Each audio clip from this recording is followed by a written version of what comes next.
सिर्फ एक पानी की बूंद ने उसकी मौत को और भी तड़पदार बना दिया। उस मासूम बच्चे को रेबीज हो गया था। मरते वक्त उसने अपने पिता से कहा, पापा पानी दो।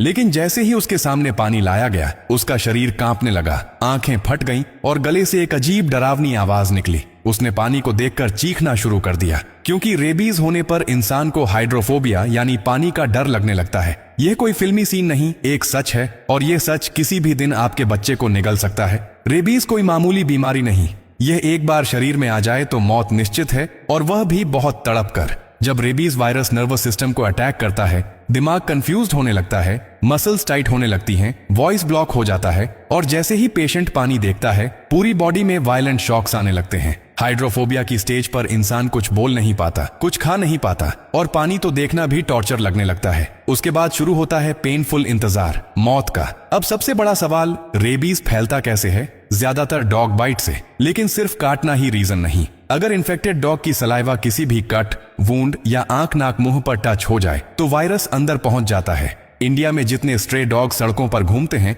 उनमें से कई ऑलरेडी इन्फेक्टेड होते हैं और लोगों को पता भी नहीं चलता।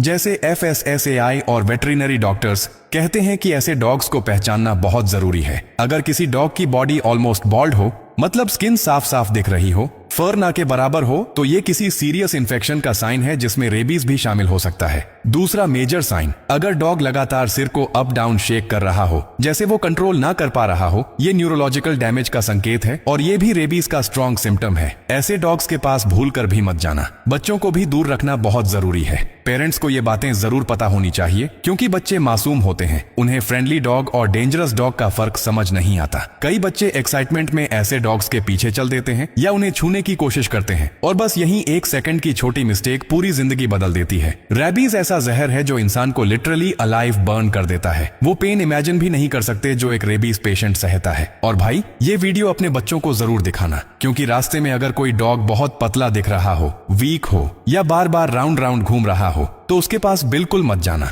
इस तरह का बिहेवियर रेबीज का स्ट्रॉन्ग इंडिकेशन होता है। बहुत से बच्चे सोचते हैं कि डॉग खेल रहा है और एक्साइटमेंट में पास जाकर उसे टच कर लेते हैं, लेकिन ऐसे डॉग्स अचानक बाइट कर देते हैं और फिर बच्चों को रेबीज हो जाता है। रेबीज का कोई इलाज नहीं है, जेरो क्यूर, सिर्फ प्रिवेंशन ही लाइफ सेवर है। अगर कभी भी कोई डॉग काट ले, चाहे हल्की तरफ बस स्क्रैच ही क्यों ना हो, तुरंत साबुन और पानी से 15 मिनट तक वॉश करो। टाइम वेस्ट मत करो, डायरेक्ट डॉक्टर के पास जाओ और एंटी रेबीज वैक्सीन लगवाओ। ये वैक्सीन लाइफ सेवर है। देरी करना मौत को इन्विटेशन है देना है। एक छोटी प्रिकॉशन आपकी पूरी जिंदगी बचा सकती है। इसलिए इस वीडियो को आगे भेजना बहुत इंपॉर्टेंट है। इसे हर फ्रेंड, हर पेरेंट, हर बच्चे वाले घर तक पहुंचाओ। हो सकता है तुम्हारा एक शेयर किसी की जान बचा दे। भाई, एक बात जो ज्यादातर लोग बिल्कुल इग्नोर कर देते हैं, रेबीज सिर्फ कुत्ते से ही नहीं फैलता, बल्कि बिल्ली, बंदर, चमगादड़ जैसे जानवर भी रेबीज वायरस के बड़े कैरियर्स होते हैं। कई बार बच्चे पार्क में बंदर को बिस्किट दे देते हैं और हल्की सी स्क्रैच लाइन लग जाती है और लोग सोचते हैं कुछ नहीं हुआ, लेकिन भाई सच ये है कि वही छोटी सी खरोंच इंसान की लाइफ को डायरेक्ट रिस्क पर डाल देती है। रेबीज वायरस अक्सर कई दिन या कभी कभी कई हफ्ते तक बॉडी के अंदर बिल्कुल साइलेंट मोड में बैठा रहता है। इस दौरान कोई सिम्टम नहीं दिखता,